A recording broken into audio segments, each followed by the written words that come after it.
I love to really just hear some about you and your story. And we're really working to inspire all the youth entrepreneurs, and especially now with this month coming up. We talk Hmm. about mothers and a lot of women entrepreneurs. Yay. And that's sort of the direction that we want to go. How do you feel about that for today? I love that considering I run a nonprofit called Tech Moms. It's like the ideal Mother's Day discussion on the work that I do for getting women into the best jobs for moms, tech jobs.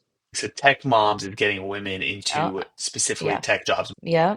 So we founded, maybe I can give a little bit of my background and it'll Please, help that's with the exactly where I want transition you to into the start. story. Is that Wonderful. okay? Please. So, I've had a long history and career in the tech industry. So, I've worked for companies like Novell and eBay, Oracle. So, enterprise software is my background, designing, selling, implementing, marketing, CRM systems for many, many years, primarily, but large enterprise format. And I get asked a lot, and this ties into my journey into then creating a nonprofit. So, early on, I get asked this question of like, well, how did you get into tech? Because there's just not a lot of women that go into those careers, which is very unfortunate because they are the best careers and every job is a tech job now. Everybody should be doing tech, hands down. You need to know tech. So I'm going to just call that out right from the beginning and then kind of share my why and my story because I think it'll help understand the importance of this right now. I grew up in a large family. We had 10 kids. Lived on a little rural farm out in the middle of nowhere. I grew up running around the mountains and playing with our family goats. And so I tell stories about goats in the book I wrote. It's called Orchestrating Life for Harmony. But I had started out, and this is how it happened for me, is I actually wrecked my car into a parked car when I was 18, just after I'd finished high school. And due to that and a few other infractions, I ended up losing my driver's license. And I was riding my little brother's bike to this fast food restaurant called Vittles.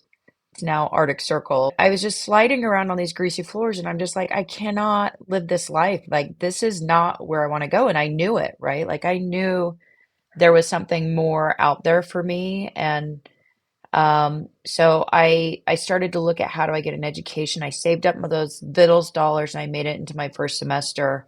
And I started out in architectural engineering. I always loved drafting. My father was metal building. He built small business metal buildings. And um, I took my first Pascal programming class as part of that.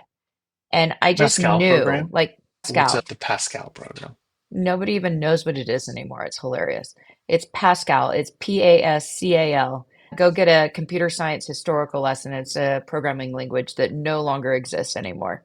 That was my first introduction to writing code. We were doing it for building materials. I decided to switch my degree into computer science. It wasn't, I mean, this is 1994. I switched and did my computer science degree, went on to getting bachelor's in business and information system, master's in business. You know, I've always loved education, the importance of education. We need to become ever learners, is what I would call it. Even though you get your degree done, do not stop. It's going to change, and especially with the tech industry, it moves so fast. Our organization is, it's not about the technology, it's not about the specific career, it's learning how to learn. That's our mission statement is, knowledge is our power. And by getting that, I ended up having this incredible career getting in. I was a network engineer for a while. I was in technical sales for a while. I ran eBay's PMO, technology operations, resource management office. My last before focusing on nonprofit and the work I'm doing now and starting my own company was the executive director for Oracle. I was building out all of our enterprise strategic accounts for enterprise software. So I've had this very long career that I got to do a lot of different things. I got to learn a lot of different things. I learned on the job. So not only getting your education from a higher education or personal learning, but tying that into the learning in my work has been able to develop into this long-standing career, which has been amazing. But early on, I actually wrote my thesis paper when I was doing my computer science degree on why women should go into computer science. And this is back in 1995, and the numbers are worse now. In 30 years, we have Really? not closed the gap. There were more women going into it when I started. I didn't, that's why I wrote it, because I'm like, where are all the women? Like, why am I the only one sitting here? This doesn't make sense. And so now, after building this career, I got really involved in community work. I was the global president of Women in IT at eBay and oversaw programs for 1,500 women in 22 different sites in 17 countries, and really started to see the challenges that were there and the barriers for women getting the best jobs that are out there. I'm going to be honest, like, if you're needing a job that's remote working, flexible, higher pay, benefits, and we're opting out of them, that's a problem Mm, because we also can't find enough workers in the United States. And I was having to hire people off visas and saying, this isn't okay. Like, why am I having to bring people from across the world when I have people in my neighborhood literally knocking on my door saying, I want to get into tech. Can you show me how? And so I saw there was this disconnect and decided at the time, it wasn't my plan to start a nonprofit. It wasn't my plan to grow it to be Utah's, nonprofit of the year. And Microsoft has selected us to be their nonprofit to end the digital divide in the whole state of Utah. Like, we've had some amazing things happen. It just came from this idea of like, there is a problem to be solved. What am I passionate about? And tying those two things together. And so I started making phone calls and just saying, hey, I have this idea. I have this idea. And got connected to my two co-founders. We've now put over 700 women through our programs and transitioned them into careers. Over 40 or 50 cohorts have been run. And just kind of demystify the tech industry, give them enough coding knowledge to say, hey, I can do this. This isn't some other guy sitting in his basement writing code all day. It's moms. It's individuals that have lives besides, their career. They're able to do it's an and between their career and their families. And so Tech Moms has scaled significantly. We're seeing huge success. We're seeing average pay increases of 42% for those that are going through our wow. programs. I'm like, I'll take that raise. Wow. Thank you. Right.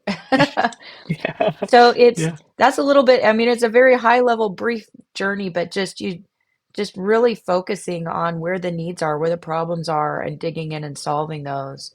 In addition to what I do, and relative to this broadcast, is I am also the founder of a tech company that we help with AI transformation. It's kind of like digital transformation, but for AI. So we help organizations be able to set up kind of their AI innovation lab. Like, how do we get people trained? How do we put it towards and meet actual strategic goals, not just do AI for the sake of AI? How do you put the governance and structure around it to make sure that you're successful in those initiatives? So, got a few things that I dabble in, but all I think relative to hopefully your audience here. Super relative. Wow, Trina, thank you for sharing. I like the story aspect from, where you started, like you said, the car wreck or losing your license to then you're working in the fast food restaurant, just you wanted something more and you sort of land into tech. What made you decide to actually go into tech? Yeah, it was just exposure. I didn't know Oh, about it, right? And I think that's what's missing for most people is the earlier on that you can get introduced to understand what really tech is. We take like a massive industry, every job, every role, and we don't even give it one word. We slice technology into half a word and say, "Oh yeah, that encompasses like everything." And then you're supposed to just know what that means or how you get right. in or what are the jobs. So we do a lot of what I call this demystifying the tech industry, that awareness, right? That it even exists, that these jobs exist. How do I get in? How much do they pay? What education do I need? It's For me, it was, oh, I can do this. This is great. I just knew that was what I was supposed to do. And I think that's what everybody has to realize is that getting a spark, I call it getting your spark, and listen to it. It resonated for me. Like almost Oh, immediately, it was like, yeah, I think this is what I'm supposed to do. And I just switched. I never looked back. I never questioned, my decision to be there. I dealt with some challenging things like sexism still exists. It hasn't gone away. In some ways, it's gotten mm, worse. And so I'd be in class, and my professor's telling blonde jokes. And I kind of started to get that feeling like, should I be here? it was introduced to me, which I look back. And so, you know, for all the women that are on this broadcast, just stay strong because you are going to deal with things. There's no one that won't. It just is pervasive. It's like the silent thing that nobody talks about, but we need to. Um, and I just powered through it. And I remember, I want to share an example if I could. Please, Um, please. when I was in my classes in computer science, and you are the only individual of your identity, sometimes you opt out a little bit. And I started getting really quiet. I'm usually a pretty outspoken person, but I started questioning and going, wow, we were doing this group project, and I was like, the guys on my team, and they're working on this. And I'm like, why are they doing it that way? Because really complicated. I'm like, I don't know why they're doing that. And I'm like, I had this thought, maybe they know something I don't, right? Like Mm, maybe it's okay. that doubt, right? I think people call it imposter syndrome. It's like I kind of stepped out of it though, and I was like, hey, I raised my hand. I'm like, hey, what if we were to do it this way? I don't even remember what it was, but I remember asking the question. And they all went, "Oh yeah, that's way better. Why didn't we think of that? Why shouldn't we?" And it just for me set the stage going, "Hey, you know what? You have something valuable to bring. You have a different perspective than like, the general, and you need that. And we need those minds. We need that different perspective of learning how to solve things differently than the general, right? You get very closed ways of innovating and developing and approaching things when you don't get broader perspectives. And it's not based on gender, it's just everybody brings something different. And by those experiences that you go through are going to be different than somebody else's. And so they're valuable. And that hit me really, really strong. And I carried that through my whole career of like just lean in. Just, Sheryl Sandberg, wrote a whole book on it, but just step into it and you might be wrong and that's okay. You'll learn something from it. But just really learning to use your voice and speaking up and learning how to do that has been extremely valuable in my career.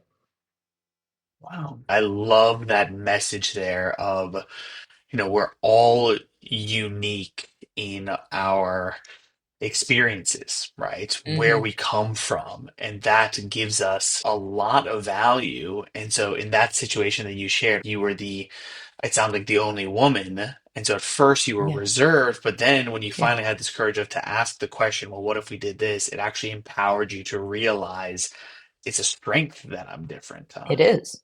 It's absolutely a strength. And I think leaning into that rather than feeling like it sets you apart and it's not you, lean in and say, no, I have something to bring. This is an opportunity.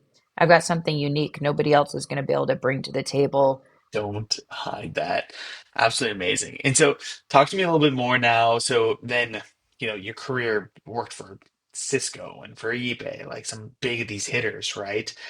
How did Yeah. this pivot happen to you deciding? You said you had this idea and you sort of just decided to chase it. How did that pivot happen? It seems like a big, scary step.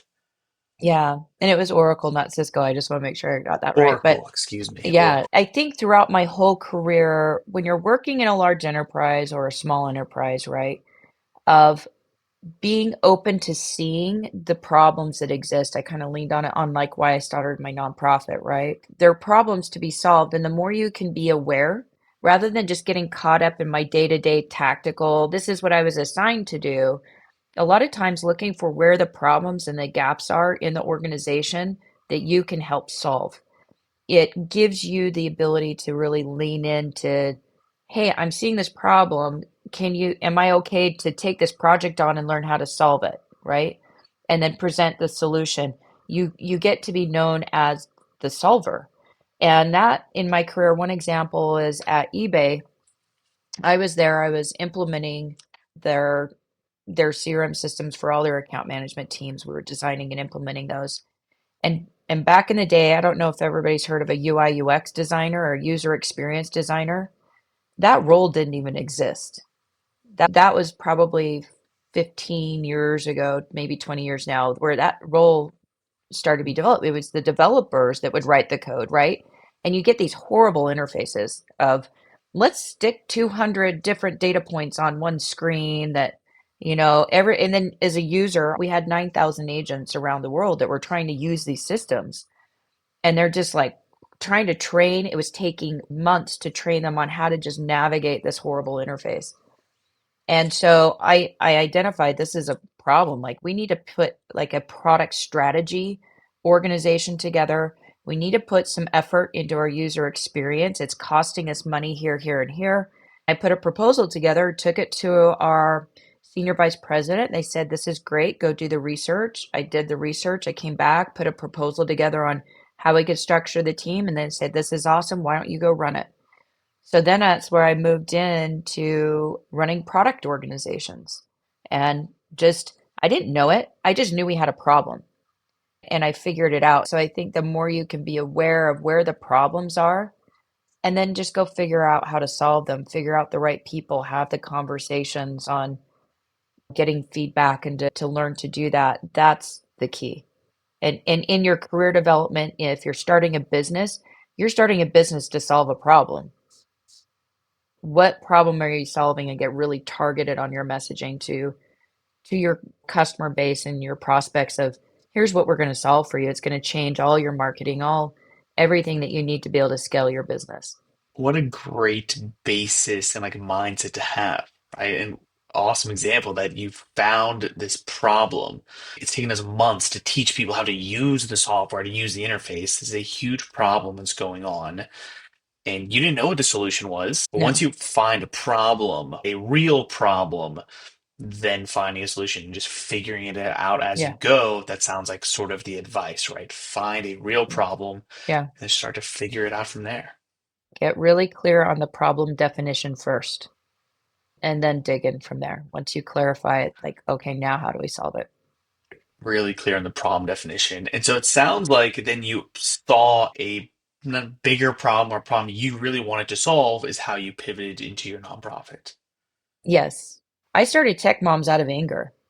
I was mad, Really? right? Because what was happening is I was having conversations within my with my team on, let's make sure that we are getting diverse experiences hired. I want varied mindsets. And they said, well, women just don't go into tech. And I said, well, I don't know if you realize, but I am a woman and I did go into tech, first of all. Maybe I'd done a good job of hiding my identity. I'm not sure. But then I started to go, well, why are we not seeing more women get into these great jobs? Why are we opting out? And at the same time, I do a lot of work here in Utah with, on the government side, community side, and just seeing that we kept saying we can't fill jobs. That's the problem where I'm like, I'm mad because I can't find, like I was saying, I'm having to bring people from out of the country. And we're talking about all of the political stuff right now. Like, let's hire, in America, let's hire local, but yet we're not Yeah. creating what's needed to do that. And so I got mad about it. And that's where, it's that anger to action and really getting involved. And it's led, as I've had those conversations, when you get to be really passionate and involved within your community work, it actually brings business to you. It's like you're starting a company, get involved in some type of cause. Like it's a win-win. It's a lifter, right? Having a purpose-driven company.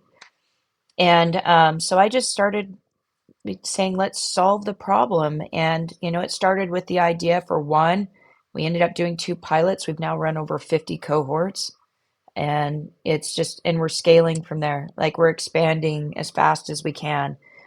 It's interesting because I was like, is anybody even going to show up? Right? You have those questions of like, I, I sense there's a need here. I know that there's a highly educated, underutilized resource in our women, and they're not being leveraged or implemented or put in the right direction to be able to benefit our companies like they could.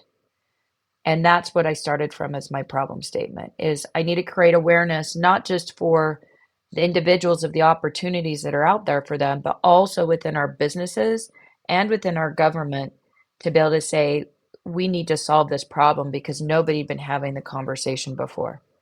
And so it was a lot of time on the phone. Still is. Still is a lot of time just creating awareness, clarifying the problem, why we need to solve it, how they can get involved, how to get involved. Like it's just that connection piece all the time. Yeah, I mean, a lot of times people aren't even problem aware. right? And Right. so I said a lot of awareness needs to be generated. Um, Man, Yes, it's so true. It's absolutely. like starting with that problem. I love how you just mentioned also that like get involved with a cause, have a purpose-driven company. I was Yeah, diving through your LinkedIn before our interview, and I noticed two things. First off, that it looks like you received Utah's Business's Most Influential Woman of 2024. I did. I did. Yes. Congratulations. Thank Unbelievable. You're you. doing really amazing work. Thank you. You're welcome. So in that same post, though, you started talking about having a clear sense of purpose. And Yes. so tell us a little bit like what does purpose actually look like in your life today and why is Yeah. purpose such a needed thing? It's interesting. I was actually just got back from a trip. I was down at the LPGA. It was being hosted down in southern Utah. And I had the opportunity to speak with the governor. We were the two keynotes for the day at a summit that was being run there. And a lot of times when I'm speaking, I'll be talking about identifying your purpose. And this exercise I do it with young kids, I do it with high schoolers, I do it with, up and coming entrepreneurs, I do it with executives. But it's to like, how do I identify my own purpose? And one of the things the exercise I'll do is actually think about when you were growing up, what toys did you play with? And it seems like the silliest thing, but it works. And you wouldn't imagine the conversations like, Trina, you know what my favorite toy? These are all executives, like some of them hundreds of millions, like net worth Yeah. individuals that are talking to me about what toys they played with growing up. It was really, really funny. But in a good way because they started to go, oh, I had somebody that was like the business owner that loved to automate things in his bedroom growing up. And so he's like, my light switch I could turn off from my bed, and I had like an automated thing around the room. I had like if you walk through my door, it would automatically spray you with a sprayer, like a water squirter, like had all these Like a booby automation trap. things. Yeah. Yeah. Okay. Now he founded a company that does autonomous ag tech for companies. They're mowing the fairways with these autonomous, it's like Tesla for golf courses, fully autonomous manless mowers out driving. They're incredible.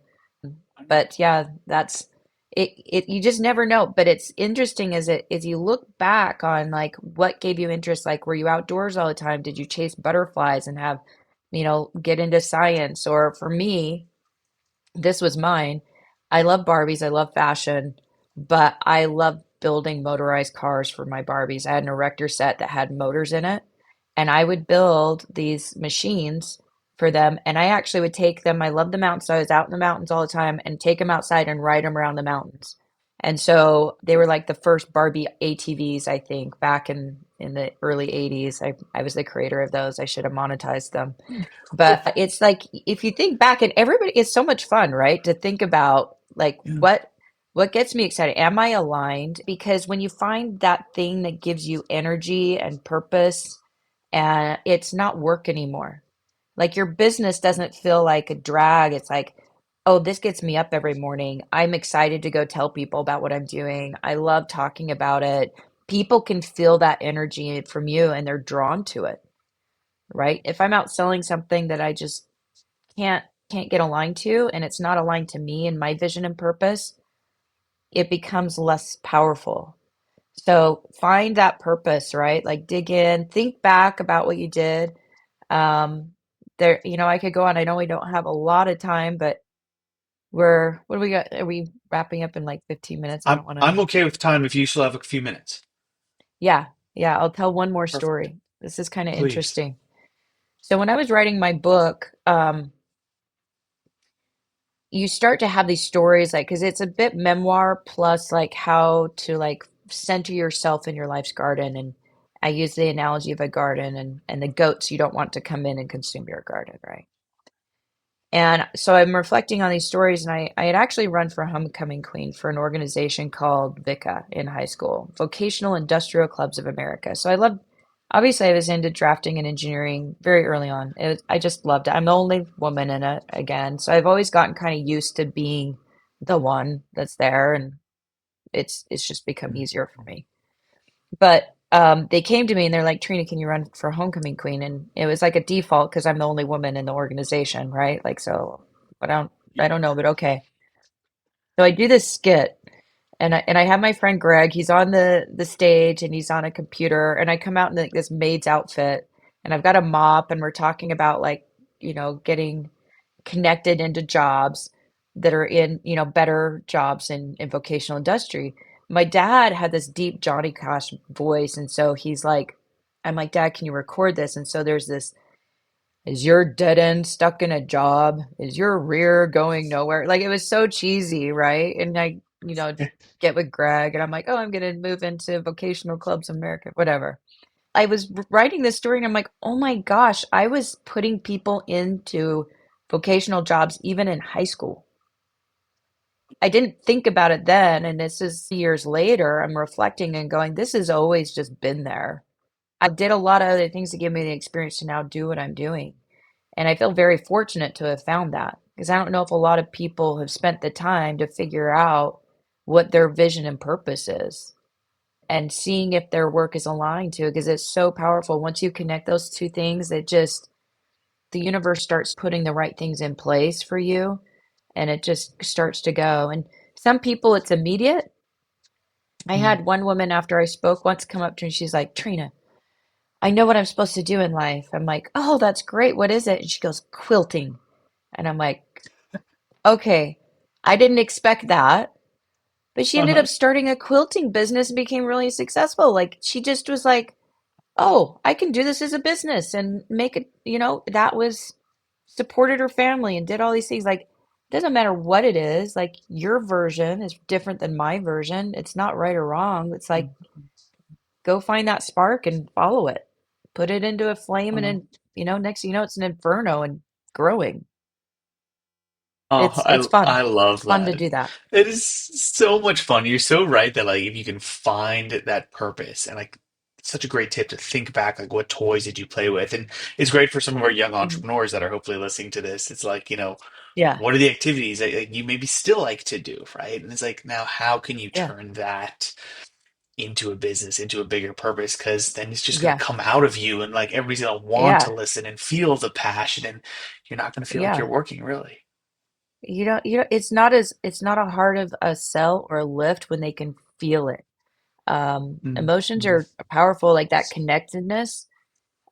People are like, more often than not, I think people are leaning into it because they can feel my excitement for it and it gets contagious. So find what it is that gets you excited. Pay attention to where you're like feeling the energy where people are like, hey, you're really passionate about this. Like, well, what is that? It might be sports, it Mm. might be gaming. I don't know what it is. You're gonna figure it out, right?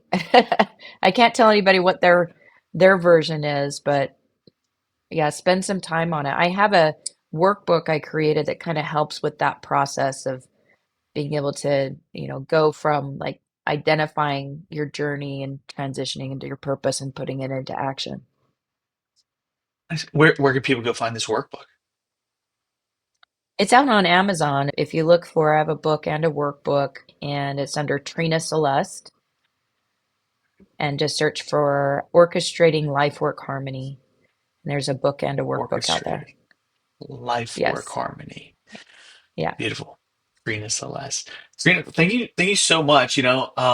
Greatly appreciate it. I had one other question written down that I feel like you maybe answered a little bit Okay. already, but I want to ask it Yeah. anyways. Yes, please. If you could speak directly to your 15-year-old self, right? Who's Yes. dreaming big, Yeah. what would you want her to know then that you know now? You're more powerful than you think you are. I think that sometimes we limit ourselves and like even now, I think I have to have that talk with myself now of realizing there's a lot that you can do and impact, a lot more than you realize. Just don't let anybody put you in a box. Just get centered on yourself. Know who you are, know what you want to do. People are going to be naysayers, they're going to judge you, they're going to tell you you can't do it, they're going to be upset when you speak up. That's a big thing that happens, especially for women. When we speak up, we feel like you're too loud, you're too bossy, you're too crisp. Been told that so many times, and I've had to always just lean in and know what I'm doing is the right thing and why just keep speaking up in spite of that pushback. And when I do, I found people do want to listen. There's those naysayers, they're there. But when I speak up, and I know I need to, and I listen to that, and I listen to myself and not everybody else, it's powerful. And so just know your own power and how much great things are going to come by you doing that. Amazing. Trina, thank you so much. You're more powerful than you think you are. Keep speaking up. Keep speaking up. I Wonderful. love it. Wonderful. From everyone at BizWorld, thank you so much. We greatly appreciate you sharing with us all. I mean, there's so much value that you share with the world. And so thanks again.